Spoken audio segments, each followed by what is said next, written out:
নমস্কার বন্ধুরা, আমি রুমেলা। রুমিজ টেস্ট অ্যান্ড ট্রাভেলসে সকলকে অনেক অনেক স্বাগত। আজকের রেসিপি সম্পূর্ণ নিরামিষ মোচার কোপ্তাকারি, যা মাছ মাংসের স্বাদকে একেবারেই হার মানায়। চলুন দেখে নেওয়া যাক মোচার কোপ্তাকারি কি করে বানানো যায়। খুব সহজে ঘরোয়া মাত্র কয়েকটা উপকরণ দিয়েই এই রেসিপিটা সম্পূর্ণ করা যেতে পারে। মোচাটাকে সেদ্ধ করে জল ঝরিয়ে একেবারে শুকনো করে রাখতে হবে। এরপরে সেদ্ধ মোচার সঙ্গে অ্যাড করতে হবে কি কি, মানে কোপ্তা বানানোর জন্য সেদ্ধ আলু, নুন, আদা বাটা, হলুদ, জিরে ধনে গুঁড়ো আর সামান্য একটু হিং অ্যাড করতে হবে। এই সমস্ত উপকরণগুলো এক এক করে দিয়ে তারপরে মোচার কোপ্তাটাকে একটা কোপ্তার আকার দিতে হবে। মোচাটাকে গোল না করে চ্যাপ্টা ধরনের করাই বাঞ্ছনীয়, কারণ তাতে ফ্রাইটা কিন্তু ভালো হয়। অনেকে গোল গোল করে থাকেন, কিন্তু আমি প্রেফার করব যে মোচার যে কোপ্তাটা হবে সেটা কিন্তু চ্যাপ্টা ধরনের করার জন্য। আর এর ভেতরে আরেকটা সুন্দর উপকরণ আমি অ্যাড করব, সেটা হচ্ছে মোচার একেবারে মিডিলে আমি একটা ছোট্ট কিশমিশ দিয়ে দেবো, যাতে স্বাদটা আরও বেশি খোলতাই হয়। তবে হ্যাঁ, এখানে আর একটা উপকরণ অ্যাড করা যেতে পারে, যেটা আমি স্কিপ করেছি, কিন্তু আপনারা চাইলে অবশ্যই সেই উপকরণটা অ্যাড করতে পারেন মোচার কোপ্তাকারিতে। সেটা হচ্ছে বাদাম রোস্ট করে খোলা ছাড়িয়ে, মানে শুকনো খোলায় নাড়াচাড়া করে খোলা ছাড়িয়ে সেটাকে এর সঙ্গে অ্যাড করতে পারেন। কিন্তু বাদামটা আমার বাড়ির অনেকেই পছন্দ করেন না, সেই কারণে আমি বাদামটাকে স্কিপ করেছি। তার পরিবর্তে দিয়েছি সেন্টারে একটা করে ছোট্ট কিশমিশ। হ্যাঁ, অবশ্যই পুরো ভিডিওটা দেখতে থাকুন আর ধৈর্য সহকারে অপেক্ষা করুন কিভাবে কি প্রসেসে কেমন করে আমি মোচার কোপ্তাকারিটা বানাচ্ছি সেটা। ইনগ্রিডিয়েন্টসগুলো দিয়ে খুব সুন্দর করে মোচার কোপ্তা তো বানাবো, কিন্তু তার আগে একটা কথা ভীষণ জরুরি বলে দিই। মোচাটাকে ছাড়ানোও কিন্তু এক্ষেত্রে ভীষণ ইম্পর্টেন্ট, কারণ মোচাটাকে সঠিকভাবে ছাড়িয়ে সেটাকে কাটাটার উপরেও ডিপেন্ড করছে। মানে খুব মোটা মোটা করে কাটলে কিন্তু হবে না, জিরি করে কেটে সুন্দর করে সেদ্ধ করতে হবে। সেদ্ধ করার পরে পারফেক্টলি জল ঝরিয়ে নিতে হবে, হাত দিয়ে চিপে চিপে যতটা পারা যায় জল মুছড়ে নিতে হবে, যাতে একটুও জল এর মধ্যে থাকে না। তাহলে কিন্তু যদি জল এর মধ্যে থাকে তাহলে কিন্তু মোচার কোপ্তাটা পারফেক্টলি তৈরি হবে না। আমি জল ঝরিয়ে পুরো মোচাটাকে রেডি করে রেখেছিলাম।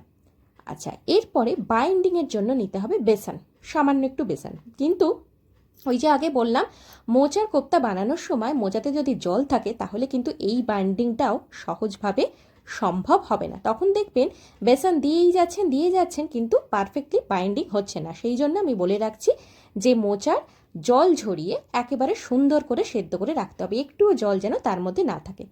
এবারে কোপ্তার আকার দিচ্ছি, আর মাঝখানে দেখতেই পাচ্ছেন একটা ফুটো মতন করেছি, আর সেখানে কিশমিশ দিয়ে পুরোপুরিভাবে কোপ্তার মুখটা বন্ধ করে দিলাম। আচ্ছা, আপনারা আমি দেখতেই পাচ্ছেন আমি ব্ল্যাক কিশমিশ দিয়েছি, কিন্তু আপনারা চাইলে ব্রাউন কিশমিশও দিতে পারেন, সেক্ষেত্রে কিন্তু স্বাদের কোনো রকম পরিবর্তন হবে না, কিশমিশ দিলেই হলো। আর একটা কথা, কিশমিশটা কেউ যদি স্কিপ করতে চান স্কিপ করতে পারেন, তার পরিবর্তে ওই যে বললাম রোস্ট বাদামটাও দিতে পারেন কিশমিশের পরিবর্তে। আবার কেউ যদি চান তাহলে বাদাম আর কিশমিশ দুটোই ব্যবহার করতে পারেন, সেক্ষেত্রে কিন্তু স্বাদটা আরও বেশি খোলতাই হবে। মানে বাদাম যারা খেতে পছন্দ করেন অবশ্যই তাদের। এইভাবে গোল বলের মতন প্রথমে করে নিচ্ছি, তারপরে আর সেন্টারের মধ্যে একটা করে কিশমিশ দিয়ে দিচ্ছি। আর একটা কথা বলে দিই, আমি দেখতেই পাচ্ছেন প্রথমে সেটাকে শেপ দেওয়ার জন্য গোল করছি। গোল বল অনেকেই করতে পারেন, কিন্তু ভাজার ক্ষেত্রে একটু অসুবিধা হলেও হতে পারে। আর হাতের মধ্যে যদি চ্যাটচ্যাটে করে লেগে যায়, যদিও আমার হাতের মধ্যে সেরকম কোনো কিছু লাগেনি, কারণ হচ্ছে মোচাটা একেবারে শুকনো বা ড্রাই ছিল। হাতের মধ্যে যদি লেগে যায় কোপ্তা বানানোর সময়, তখন আপনারা দু হাতে সাদা তেল মেখে নিতে পারেন। এরপরে সাদা তেলে আমি মোচার কোপ্তাটাকে ফ্রাই করে নিচ্ছি। প্রতিটা পিঠ সময় ধরে ভাজতে হবে, 3 থেকে 4 মিনিট সময় নিয়ে ওপিট করে ভেজে নিতে হবে।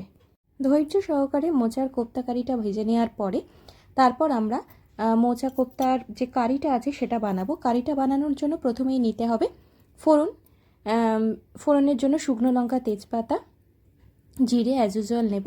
আলু ভেজে নেবো, আলু কেটে আর যেটা বাটা মশলা আগে থেকে করে রেখেছি, আদা বাটা আর টমেটো পিউরি, এইগুলো যেরকম সম্পূর্ণ নিরামিষ রান্নায় করা হয়ে থাকে বা করি আমরা, সেগুলোই থাকবে। আর তার সঙ্গে সামান্য একটু হিং অ্যাড করবে, ব্যাস আর কিছু নয়।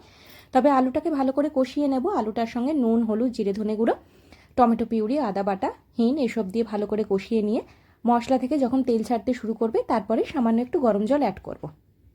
গরম জলটা কেন দিই? গরম জলটা দিলে সেদ্ধটা ভালো মতন হয়, আর তরকারি বা কারির স্বাদটা অনেক বেশি খোলতাই হয়। তবে আলুটাকে মশলার সঙ্গে ভালো করে কষিয়ে নিয়ে ফুটতে সময় দিতে হবে 7 থেকে 8 মিনিট মতন, সামান্য একটু জল দেওয়ার পরে তারপরেই কিন্তু কোপ্তাগুলো ছাড়বো। কোপ্তাগুলো প্রথমেই যদি কারির মধ্যে দিয়ে দেন তাহলে কোপ্তাগুলো নরম হয়ে গিয়ে কোপ্তা ভেঙে যেতে পারে, সেখানে বড়ার ঝোল হয়ে যাবে, সেক্ষেত্রে কিন্তু খেতে ভালো লাগবে না একদমই। সেই কারণে আলুটাকে আলুর সঙ্গে মশলাটাকে ভালো করে ফুটতে সময় দিতে হবে, আলুটাকে একটু সেদ্ধ হতে সময় দিন, তারপরে ঠিক 7-8 মিনিট ভালো করে জলটা একটু কষা কষা হয়ে গেলে তারপরে কিন্তু কোপ্তাগুলো ছাড়বেন। আর একটা কথা বলে রাখি, এই কোপ্তাগুলো কিন্তু ভাজা করে শুধু ডাল দিয়েও খেতে পারেন, স্বাদ কিন্তু অসাধারণ লাগে। আর সত্যি কথা বলতে এটা শুধু কথার কথা নয়, মাছ মাংসের থেকেও অনেক সময় এটা ভালো লাগে, কারণ যা প্রচণ্ড গরম কলকাতায়, সেই গরমের মধ্যে সবসময় মাছ মাংস ভালো লাগে না। তো নিরামিষ রান্না প্রাণের আরাম মনের আরাম। যেমন আমার তো ভীষণ ফেভারিট হচ্ছে বিউলির ডাল আর আলু পোস্ত। আপনাদের নিরামিষ রান্নার মধ্যে কি কি ভালো লাগে অবশ্যই আমাকে কমেন্ট বক্সে লিখে জানান, ভালো লাগবে শুনলে। আর ভিডিওটা যদি ভালো লেগে থাকে, রেসিপিটা যদি ভালো লেগে থাকে, তাহলে like share subscribe my channel Rumi's taste and travels. আর যারা ফেসবুক থেকে দেখছেন তারা অবশ্যই রুমিস টেস্ট অ্যান্ড ট্রাভেলস পেজটাকে ফলো করে রাখুন এরকম নিত্য নতুন রেসিপি পাওয়ার জন্য। আর কারুর যদি কোনো রেসিপির আবদার থেকে থাকে অবশ্যই আমাকে জানান, আমি আপনাদের রেসিপিটা ট্রাই করতে পারি। আর আমার রেসিপি খারাপ বা ভালো যদি লেগে থাকে, যাই লেগে থাকুক, কেমন লেগেছে অবশ্যই আমাকে জানাতে ভুলবেন না কিন্তু। আর নতুন বন্ধুদের স্বাগত, অলওয়েজ ওয়েলকাম। আমার রেসিপি শেয়ার করুন, ভালো লাগলে শেয়ার করুন বন্ধুদের সঙ্গে, বন্ধুদের গ্রুপে। আর পুরনো বন্ধুরা যারা রেসিপি শেয়ার করছেন, ভালো মন্দ জানাচ্ছেন বা রেসিপি ট্রাই করছেন আমার ভিডিও রেসিপি দেখে বা রেসিপি পড়ে, তাদের অনেক অনেক ভালোবাসা। এইভাবেই আমার পাশে থাকুন, আমাকে এগিয়ে যেতে সাহায্য করুন। কারণ সত্যি কথা বলতে কি, অনেক ঝড়ঝাপটা, অনেক বাধাবিঘ্ন পেরিয়ে আমি এই রান্নাটা করছি। রান্না আসলে প্রত্যেকটা মেয়ের কাছেই কিন্তু যে কোনো একটা লক্ষ্যে পৌঁছতে গেলে, ভালো লক্ষ্য, উদ্দেশ্যটা অবশ্যই সৎ হওয়া দরকার, সেই লক্ষ্যে পৌঁছতে গেলে বিশাল বাধাবিঘ্ন পেরোতে হয়, সেটা আমরা মেয়েরা সকলেই জানি। তখন কি পুরুষেরা বলবেন আমাদের বাধাবিঘ্ন নেই? না, অবশ্যই আছে, কিন্তু আমাদের মেয়েদের বাধাবিঘ্নটার একটা অন্যরকম প্রেক্ষিত। যা হোক, সেসব নিয়ে অন্য কোনো দিন অন্য কোনো সময় আলোচনা হবে।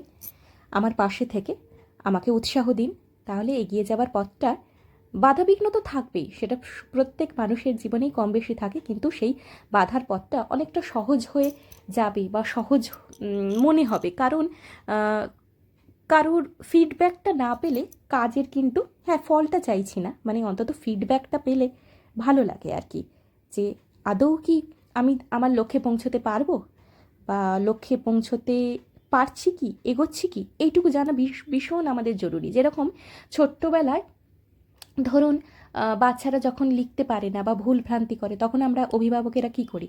উৎসাহ দিই, না তোমার হবে, তুমি করো। ঠিক তেমনই আমরা কিন্তু বড় হয়ে গেলেও সেই বাচ্চা মনটা বা বাচ্চাবেলাকার যে ফিলিংসটা, যে অভিপ্রায়টা, সেটা কিন্তু আমাদের মধ্যে বয়স বাড়ার সঙ্গে সঙ্গে হয়তো আমরা একটা খোলস, চারপাশের খোলস নিয়ে নিই, আবরণ নিয়ে নিই, যাতে আমাদের সেই বাচ্চাটাকে, বাচ্চা মনটাকে, বাচ্চা আত্মাটাকে কেউ দেখতে না পায়, সোলটাকে দেখতে না পায়। আমাদের একটা বড় মোড়কে, অ্যাডাল্টের মোড়কে আবরণ মুড়ে নিই, কিন্তু সেই বাচ্চা মনটা, বাচ্চা শিশু মনটা কিন্তু থাকেই।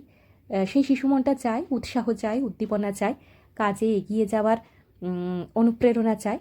সেই জন্যই আপনাদের ফিডব্যাকটা আমার কাছে ভীষণ ভীষণ যেন জরুরি। অনেকটা বাধাবিঘ্ন পেরিয়ে, অনেক কিছু সামলে, অনেক কষ্ট করে প্রত্যেকটা রেসিপি আমি খুব যত্ন সহকারে আপনাদের করি। সেটা শুধুমাত্র উপার্জনের জন্য নয়, ভালোবাসাটাও একরকম। উপার্জনটা তো একসময় ফুরিয়ে যাবে, কিন্তু আপনাদের ভালোবাসা, ফিডব্যাক, মতামত, এগুলো কিন্তু মনের খাতায় লেখা থাকবে। সকলে ভালো থাকুন, সুস্থ থাকুন, ভরিভোজ জারি রাখুন।